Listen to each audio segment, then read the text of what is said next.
tarde a todos los presentes y de verdad muchísimas gracias por participar de este webinar, en el cual estaremos hablando de buenas prácticas para la maquetación web.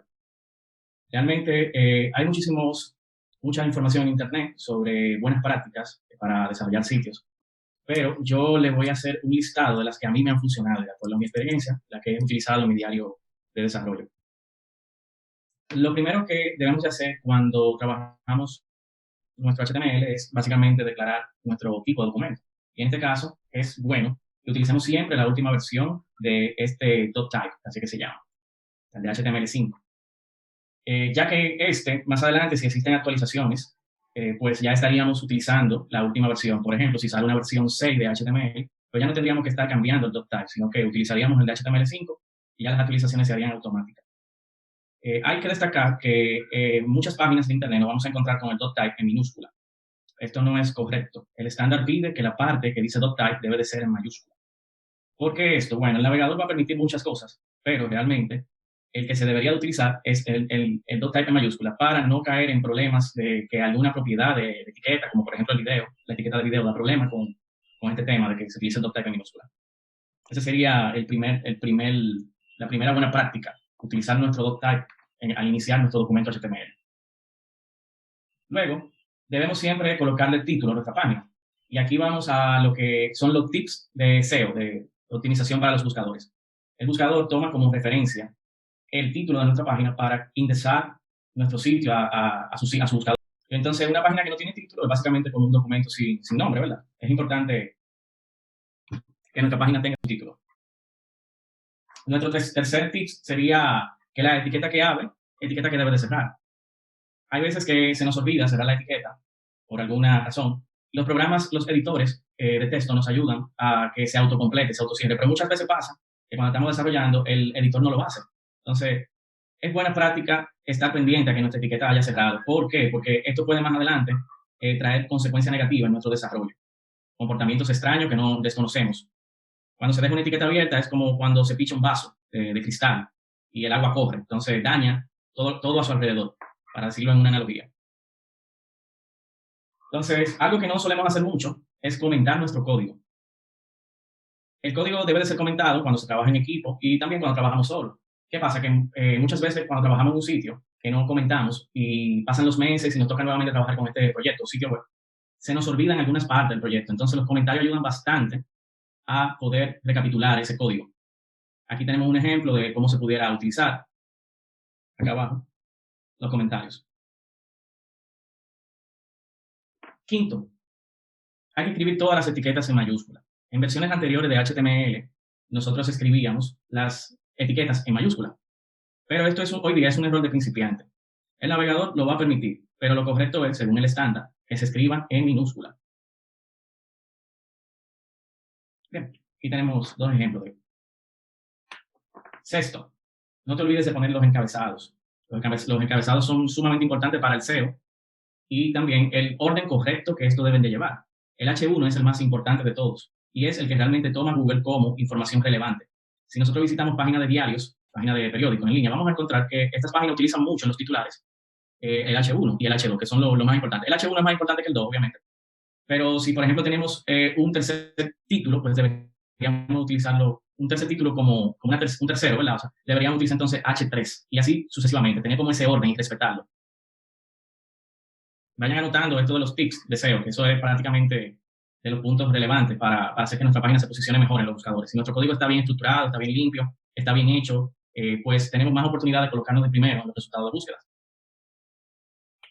Séptimo, nunca deje de declarar el meta tag chart set. No sé si ustedes han visto que en algunos sitios salen estos tipos de caracteres extraños, como en el ejemplo de acá, y es debido a que no se declara un chart set. El chart set es la codificación de caracteres, el seteo de caracteres, eso es lo que significa la palabra chart set.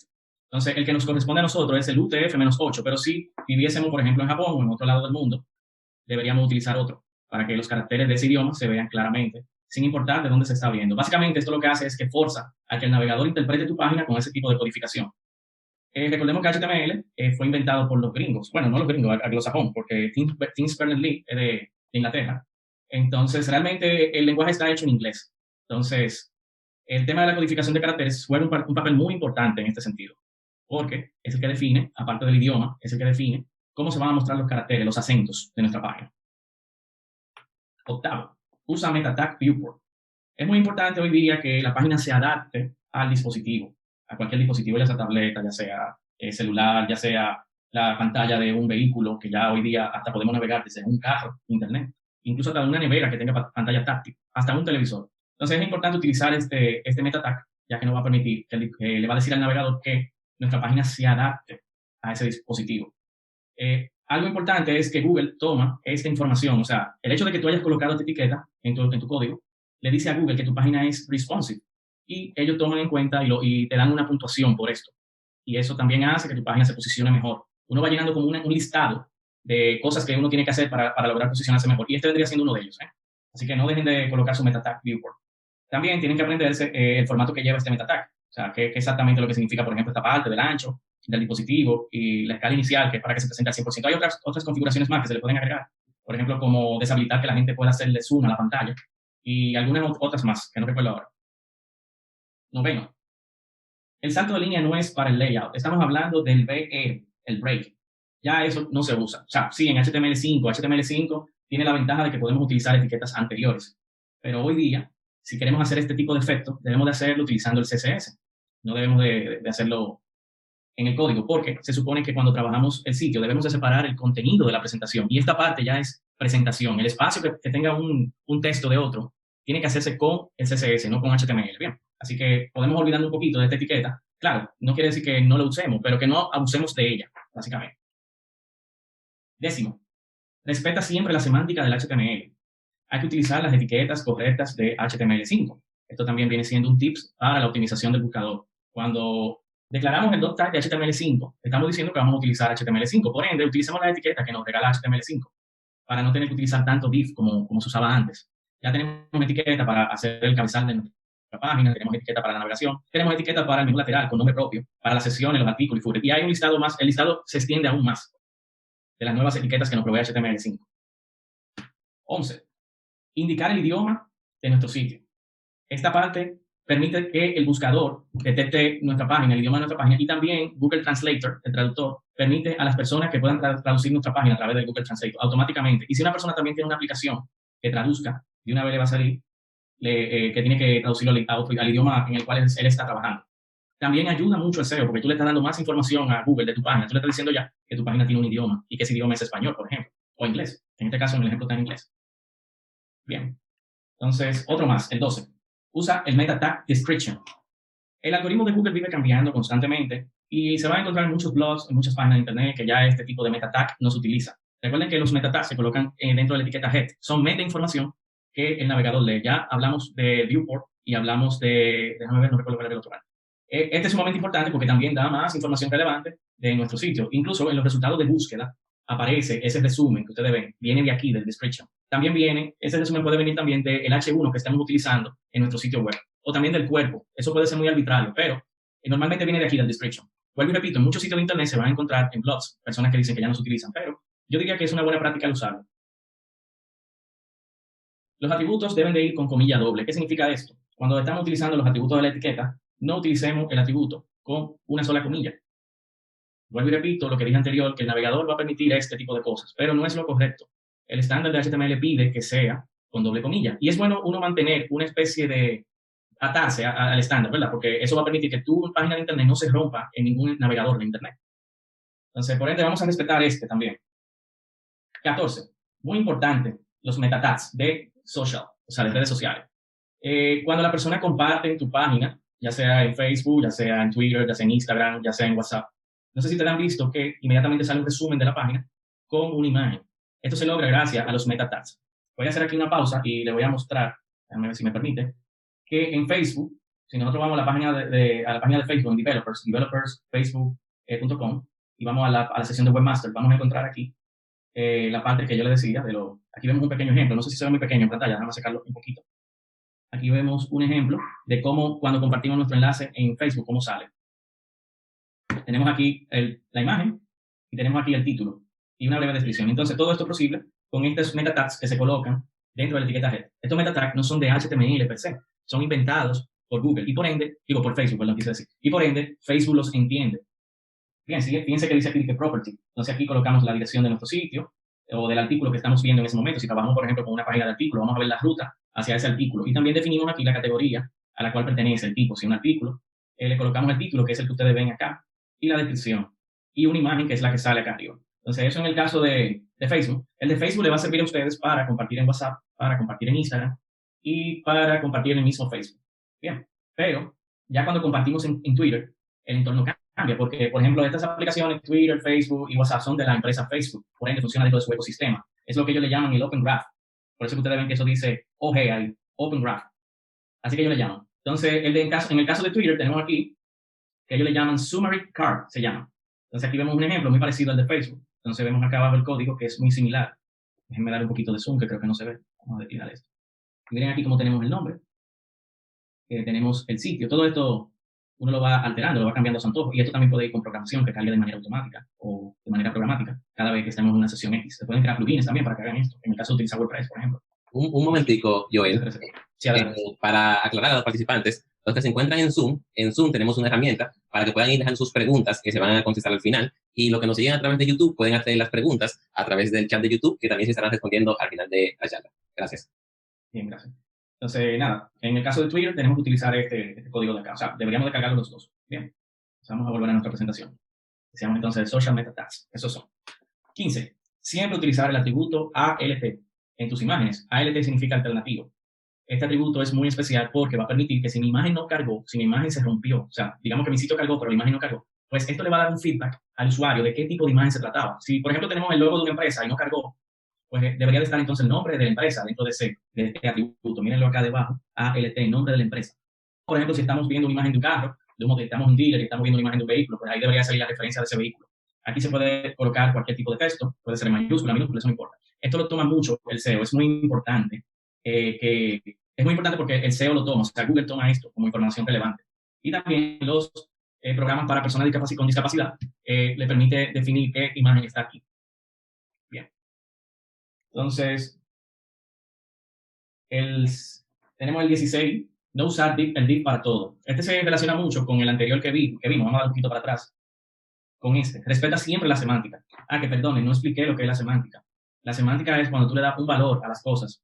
Hoy día ya estas etiquetas, cuando una persona, por ejemplo, cuando hablamos del header, del nav, del azar, cuando una persona ve ese código ya entiende rápidamente en qué consiste esa parte del código. A diferencia de que si utilizamos div, pues esta parte no se entendería con div. O sea, habría que leer, por ejemplo, los ID que se vayan a colocar.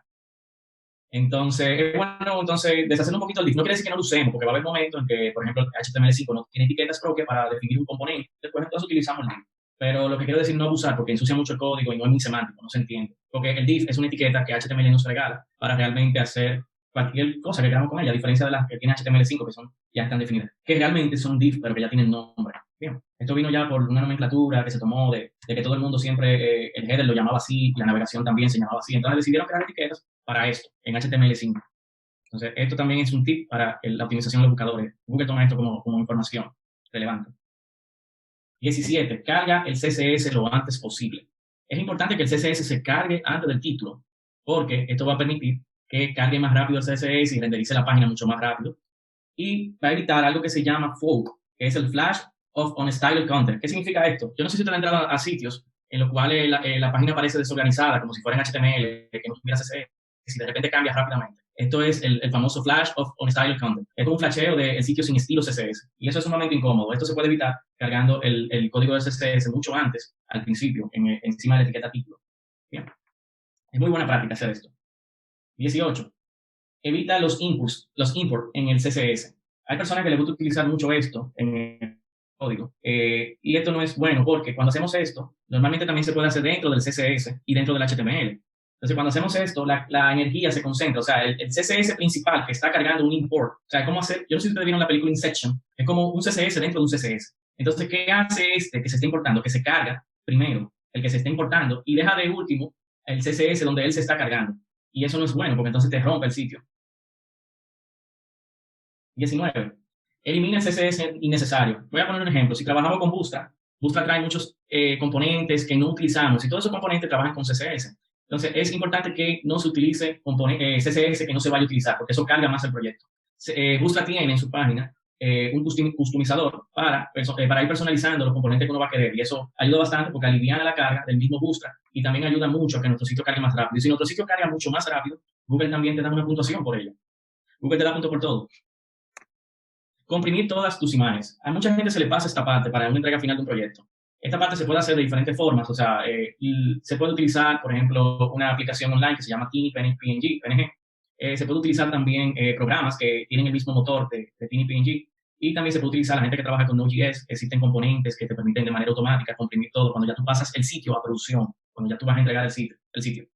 También en los servidores tú puedes utilizar lo que se llama gzip, que es básicamente una configuración del servidor que hace el trabajo por ti. Pero yo diría que lo correcto es hacerlo uno en sus máquinas mucho antes.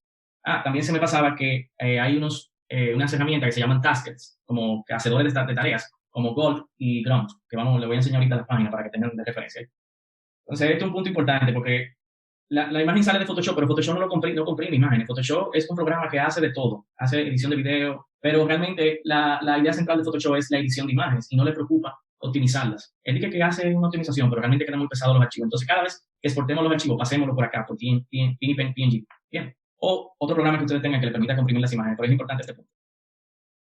21. Usa Sprite, y no el Sprite que se toma, el refresco, sino una técnica que lo que consiste es juntar todos los elementos en una sola imagen para que así nuestra página haga menos requerimiento al servidor y cargue todas las imágenes que va a llevar nuestro sitio, la cargue a través de esta imagen. Hay una herramienta que te permite crear este tipo de cosas que se llama Sprite Out. Vamos a enseñarle por acá. Bueno, perdone que no le enseñé Tiny PNG. Mírenlo aquí. Aquí uno agarra y arrastra las imágenes que uno quiere comprimir, las suelta acá y él inmediatamente las comprime. Entonces ya ustedes después las pueden descargar. El Sprite Out. Sprite Out te permite cargar imágenes que ya sean así, que estén todas juntas para separarlas y te da un código de CSS. Vamos a ver un ejemplo que yo tengo aquí. Yo tengo un ejemplo de una imagen tipo Sprite, o sea, eso es una sola imagen. Entonces yo, por ejemplo, le digo, bueno, mira, yo quiero este pedacito. Y es lo que hace que acá debajo, no sé si logran visualizar, te da el código que te permite reubicar esa imagen en el CSS y el ancho que tiene. Entonces, esto es sumamente interesante porque cuando vamos a utilizar imágenes como fondo, que no tan solamente se cargan imágenes en el código con la etiqueta de imagen, HTML, también se cargan a través de CSS. Entonces, esto ayuda bastante porque tú solamente haces un requerimiento al servidor y eso aliviana la carga. Aquí ustedes pueden crear sus sprites y también pueden hacer las dimensiones del mismo para ubicar las imágenes en el código de CSS. Aquí vemos un ejemplo de cómo Google tiene su sprite. Si ustedes le dan clic derecho al logo de Google y le dan a inspeccionar y buscan la imagen, se van a dar cuenta que exactamente están todos los iconos. También aquí yo tomé la de Tiny PNG, miren cómo están todas las versiones del logo y todos los elementos que utiliza. El Developer Tools es tu amigo. Hay que utilizar esta herramienta, no sé si muchos, me imagino que sí, que ya muchos aquí la conocen. Debemos utilizar esta herramienta porque nos va a permitir trabajar con código, ver el código en tiempo real y hacer ajustes y así no tener que estar yendo a nuestro editor. Si, por ejemplo, necesitamos confirmar cómo se puede ver algo rápido, lo podemos hacer aquí.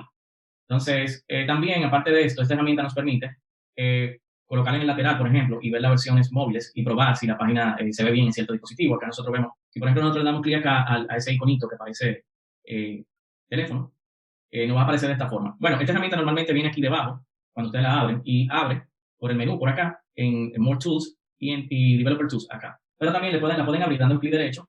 Déjame colocar la versión texto de esta página. La pueden abrir dando clic derecho y le dan aquí donde dice inspeccionar. Le dan aquí, inmediatamente se abre la herramienta ahí debajo. Por ejemplo, vamos a cerrarla para mostrarle. Damos clic derecho en la página, inspect y se abre inmediatamente esta herramienta. Y de un lado, del lado izquierdo tenemos HTML y del lado derecho tenemos CSS. Esta herramienta la trae también el Firefox y la trae Internet Explorer también la trae. Safari no la trae. El navegador Safari no la trae. El Opera creo que la trae también, no la he usado la del Opera. Entonces, volvamos acá y a la versión móvil, que era lo que le quería enseñar. Entonces, debería de colocarla del lateral para poder ganar espacio. Eso es lo que voy a hacer a continuación. Le voy a colocar acá.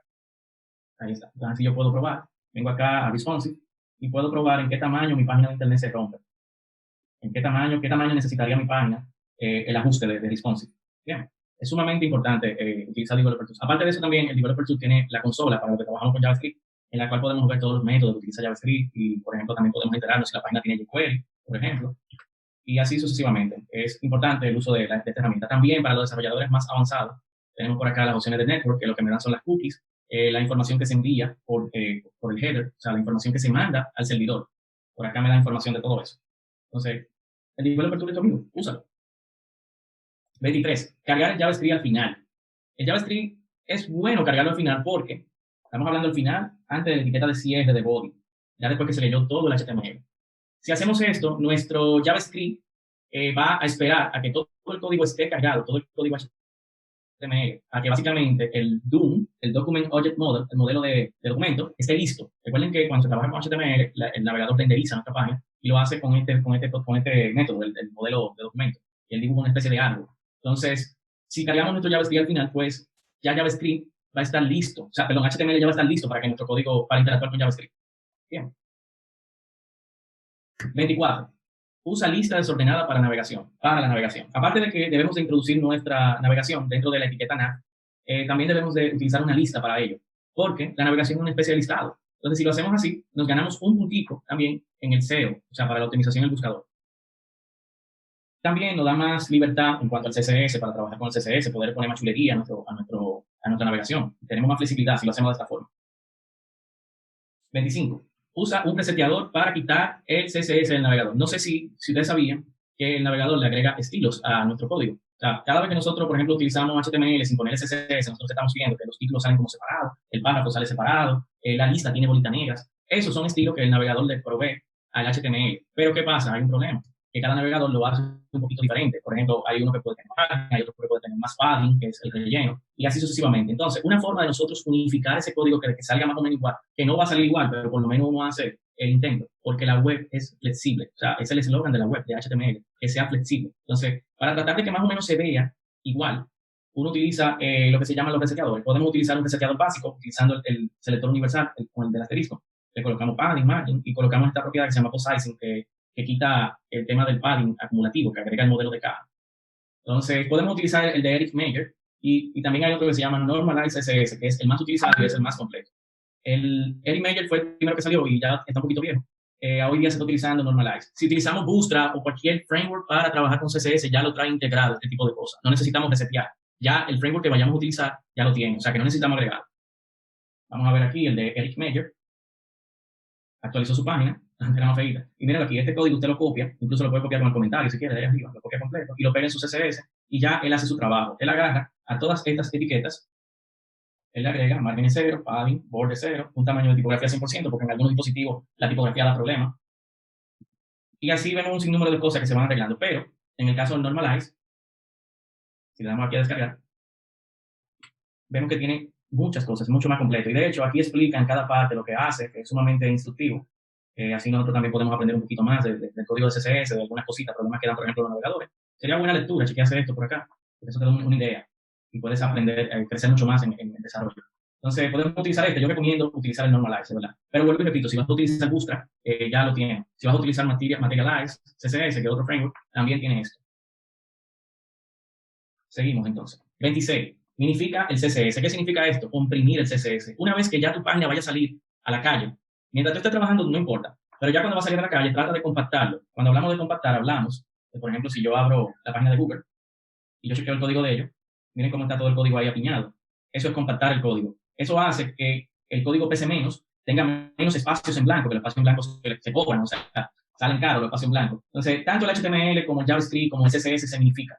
Y eso te da mejores puntuaciones en Google también. Y les voy a enseñar una herramienta al final también, en la cual deben de chequear su página para ver si está validada con esto. Entonces, tenemos programas en línea que permiten tanto minificar JavaScript como CSS. Por ejemplo, acá nosotros podemos copiar, pegar un código de lo que sea. De JavaScript o HTML. Déjame ver este primero. Vamos a coger este, para que ustedes vean cómo funciona la herramienta. Okay, entonces aquí, bueno, ahí dice que JavaScript. Déjame ver si aparece uno de HTML y el CSS. Miren uno aquí de HTML. Entonces yo pego el código aquí.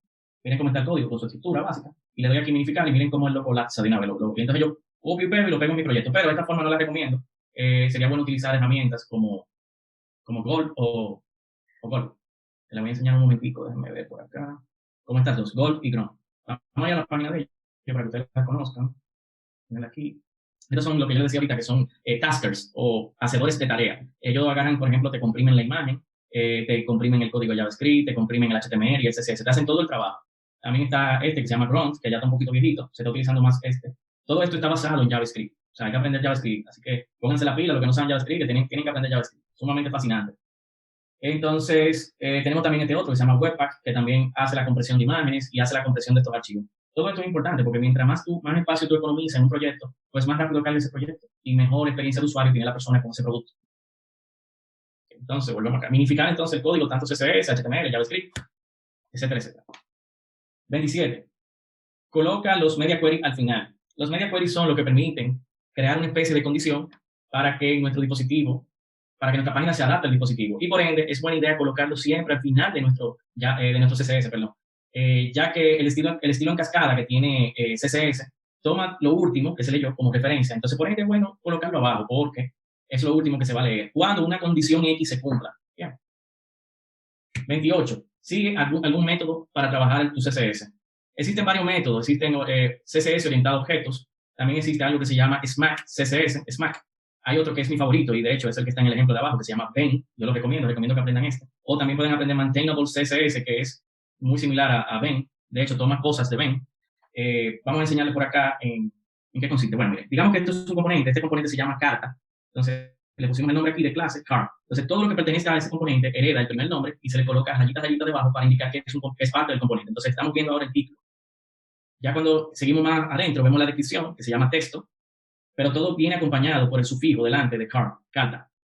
Ya cuando tenemos un modificador, por ejemplo, se crea un botón genérico. Bueno, aquí no, aquí vemos que tenemos el texto principal, pero tenemos un texto secundario que tiene una ligera variación que cambia de grosor. Entonces, cuando tenemos un cambio así, utilizamos la clase principal que creamos, que se llama car, pero hacemos una variante poniéndole rayita en el medio y le ponemos secundario. Entonces, lo que hacemos es que en esa segunda clase colocamos la variante. Y esto es sumamente mantenible, sumamente fácil para trabajar en equipo, lo recomiendo.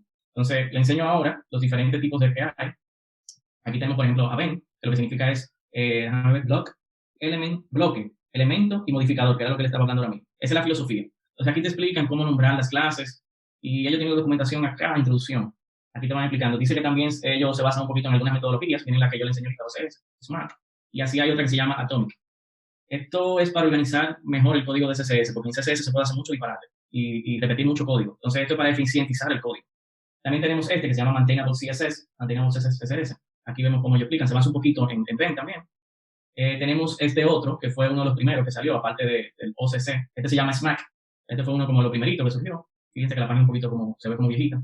Tenemos acá otro de los primeros, cuando se empezó a hablar de todo esto, CSS orientado a objetos, que básicamente lo que es la programación orientada a objetos lo llevaron como el CSS también. Y entonces es buena práctica utilizar este tipo de método de trabajo. El que se está utilizando más es este que se llama Vane. Incluso el mercado gringo lo pide. 29. No repitas código. Y aquí vamos con lo anterior. Lo anterior te ayuda a no repetir código. Entonces, en CSS se puede hacer mucho disparate, entonces se tiende a repetir cosas que ya se pudieran optimizar. Si no quieres basarte en uno de estas filosofías, pues trata entonces de agrupar tu CSS utilizando selectores de grupo. O también utiliza clases para ello, para que no tengas que estar repitiendo el código. 30. Evita los estilos en línea. Mucha gente le encanta utilizar esto de colocar el atributo style. Esto es horrible a la hora de mantener el código. Si te piden un cambio, tienes que ir uno por uno haciendo estos ajustes, página por página, abriendo documento por documento. Entonces, no, trata siempre de cargar tu CSS de manera externa, utilizando la etiqueta link. Evita el código CSS dentro de HTML y el JavaScript. Trata de, esto refuerza lo anterior. Incluso también, no solamente con el CSS, sino también con el JavaScript. Y trata de unificar todo tu CSS, que sea un solo CSS y un solo archivo de JavaScript. Las herramientas anteriores que vimos, Chrome y Webpack, te ayudan con esto, a que sea un solo documento y también optimizar lo más posible. Pero ya es un poquito de desarrollo avanzado, pero para allá hay que mirar. Para allá hay que mirar. Entonces, seguimos. Entonces, nos quedamos en el 31. Vamos al 32 ahora. Usa framework para el CSS. Tenemos muchísimos. Tenemos Bootstrap, UIKit, Material CSS, Foundation, Bulma, Pure CSS, Semantic, Tailwind, Design. Esto lo inventaron unos asiáticos. Vamos a ver esto. Tenemos por acá. El primero, Bootstrap, el más conocido. El código, la rueda se inventó ya la rueda existe. Entonces, esta librería lo que nos permiten es avanzar mucho más rápido a la hora de desarrollar una página de Internet. Entonces, ¿para qué le estás inventando esa rueda si ya la rueda existe? O sea, podemos utilizar componentes que ellos tienen por acá en la documentación e implementarlo en nuestro código. Acá también podemos, lo que les decía más atrás, de que podemos customizar el CSS para poder tener menos componentes posibles, si no vamos a utilizar todo, y etcétera, etcétera. También tenemos UIKit, que es bastante interesante, tiene muchísimos componentes, puede lograr muchas cosas, tanto con JavaScript como con CSS. Lo recomiendo, de hecho, en mi trabajo lo usamos. Material Design, Material CSS, es un framework basado en Material Design. No sé si aquí alguien conoce lo que es Material Design. Este se basa en la filosofía de diseño de Material Design. Entonces, Este es el que yo utilizo normalmente en mis clases porque es el más sencillo, pero a la vez también es interesante porque es sumamente fácil de aprender. Bien. Tenemos entonces el Foundation, muchos lo utilizan. Tenemos otro que se llama Bulma, también tiene muchísimos componentes. Siempre en la documentación está la información, los componentes per se. Miren acá donde están los componentes, modificadores, columnas, componentes para el layout, el diseño, para formularios, y etcétera, etcétera. También tenemos el Pure CSS. Aquí vemos todos los componentes. Tenemos para el sistema de columnas, formularios, botoneras. Aquí te dan código y ejemplo. Entonces, al final, ninguno es mejor que otro. Simplemente el proyecto en el que tú trabajes lo va a pedir. O sea, si tú tienes conocimiento de alguno, lo bueno es que te empapes para ver qué funcionalidades, qué ventajas tiene uno de otro, en el sentido de desarrollo para ti. No es que sea uno mejor que otro, sino que uno te va a servir para un proyecto X y otro te va a servir para otro proyecto. Entonces, es bueno que tú te empapes de qué es lo que tienen cada uno. Al final, yo voy a dejar un enlace para que puedan retroalimentarse con todos estos enlaces que estoy mostrando en pantalla. Tenemos otro que se llama Semantic UI. Este yo lo he utilizado muy poco, pero en teoría es básicamente lo mismo. El Tailwind, que funciona, tiene una filosofía muy diferente a la de Bootstrap. Básicamente todo se hace con el CC, con clases, colocando clases. Se va armando el muñeco, colocando muchas clases. Tenemos Undesign, que este funciona mejor con React. Y bueno, y Tailwind también funciona con React. Es una librería para crear interfaces de JavaScript. Entonces, 32. Vamos entonces al siguiente. 33. Usa preprocesadores para el CSS. Otra cosa que podemos hacer es utilizar los famosos preprocesadores, que no son más que un código que es parecido como JavaScript, el cual nos genera un CSS al final. Esto nos permite mucho modularizar el contenido, o sea, separar las cosas. Y esto es sumamente genial, porque así tú no tienes en un solo archivo. Al final sí te lo coloco en un solo archivo, pero mientras tú estás desarrollando, tú tienes módulos de componentes. Entonces tenemos a Sass, que es mi favorito, pero al final todos funcionan y tenemos Styles y Less. Yo normalmente trabajo en Sass, pero se parecen, todos son lo mismo. Algunos tienen algunos ligeros cambiecitos. Vamos, por ejemplo, a la página de Sass. Entonces, aquí yo no sé si tengan un ejemplo. Vamos a ver si por acá, para que ustedes entiendan qué es exactamente lo que hace. Bueno, aquí tenemos un pequeño ejemplo. Podemos crear variables que podemos utilizar más adelante. Este es el código de Sass. Fíjense cómo aquí tenemos las variables aquí arriba, y luego más abajo las colocamos, y al final me genera un archivo de CSS. Se ve como que mucho código, pero realmente no. Realmente esa variable yo la puedo utilizar tantas veces como yo quiera. Y también puedo entrar CSS dentro de CSS, que es lo que se llama nesting, indentación. Ven acá. CSS dentro de CSS. Pero al final me genera un archivo de CSS con una herencia, con un selector descendente. El less funciona también de la misma forma. Vamos acá a los ejemplos. Bueno, aquí toda la instalación. Pero bueno, vamos a pelear un tipo ahí. También tenemos stylus. Cualquiera que se te ocurra, no sé, es bueno. O sea, hacen lo mismo.